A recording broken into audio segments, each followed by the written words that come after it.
ఇక తెలంగాణ అసెంబ్లీ ఎన్నికల్లో మంత్రులకు ఎదురుగాలి వీచింది. కేసీఆర్ కేబినెట్లో ఏకంగా 6 మంత్రులు ఓడిపోయారు. ఎర్రబెల్లి దయాకర్రావు, కొప్పుల ఈశ్వర్, శ్రీనివాస్ గౌడ్, సింగిరెడ్డి నిరంజన్ రెడ్డి, పువ్వాడ అజయ్ కుమార్, ఇంద్రకిరణ్ రెడ్డిలు పరాజయం పాలయ్యారు.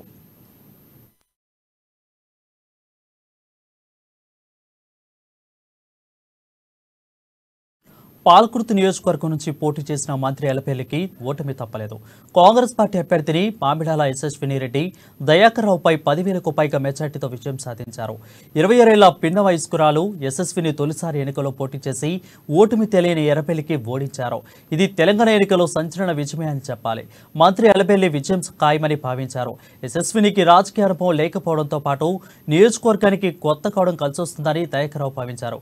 కానీ ఆయనకు ఓటమి తప్పలేదు.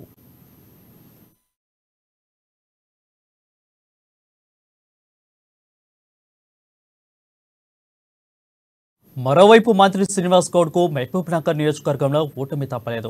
అలాపై కాంగ్రెస్ అభ్యర్థి ఎన్ఎం శ్రీనివాస్ రెడ్డి 18,738 ఓట్ల మెజార్టీతో విజయం సాధించారు. శ్రీనివాస్ గౌడ్ తెలంగాణలో ఉద్యోగ సంఘాల నేతగా ప్రస్థానం ప్రారంభించి అనంతరం బీఆర్ఎస్లో చేరారు. 2014, 2018 ఎన్నికల్లో మహబూబ్నగర్ నియోజకవర్గం నుంచి గెలిచి మంత్రి అయ్యారు. కానీ ఈసారి మాత్రం ఓటమి తప్పలేదు.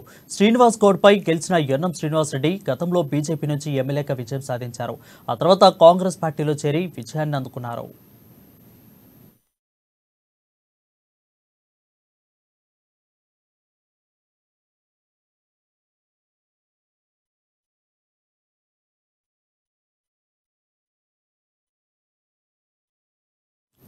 అటు ధర్మపురి నియోజకవర్గం నుంచి కొప్పుల ఈశ్వర్ బరిలో దిగారు. ఆయన కాంగ్రెస్ పార్టీ అభ్యర్థి అడ్లూరి లక్ష్మణ్ కుమార్ చేతిలో 22,000 పైచిలుకు మెజార్టీ తేడాతో ఓటమి పాలయ్యారు. 2009 నుంచి ధర్మపురి నియోజకవర్గం నుంచి వరుసగా గెలిచి హ్యాట్రిక్ నమోదు చేశారు. ఈసారి మాత్రం ఆయనకు ఓటమి తప్పలేదు. కొప్పుల ఈశ్వర్ గతంలో టీడీపీలో కూడా ఎమ్మెల్యేగా విజయం సాధించారు.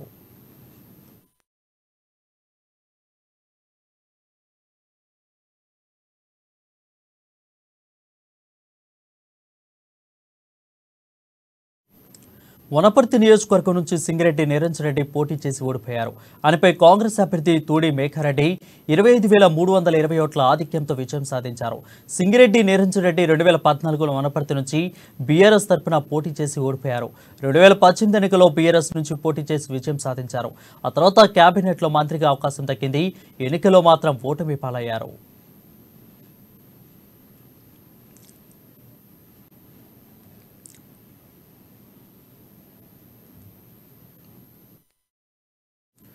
అటు మంత్రి పువ్వాడ అజయ్ కుమార్ ఖమ్మం నుంచి పోటీ చేసి ఓటమి చవిచూశారు.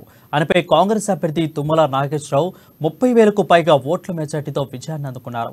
పువ్వాడ అజయ్ కుమార్ ఖమ్మం నుంచి కాంగ్రెస్ పార్టీ తరఫున 2014లో పోటీ చేసి విజయం సాధించారు.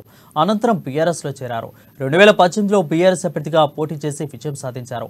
ఆయనకు ముఖ్యమంత్రి కేసీఆర్ మంత్రిగా బాధ్యతలు అప్పగించారు. అయితే ఈసారి మాత్రం తుమ్మల చేతిలో ఓటమి పాలు తప్పలేదు.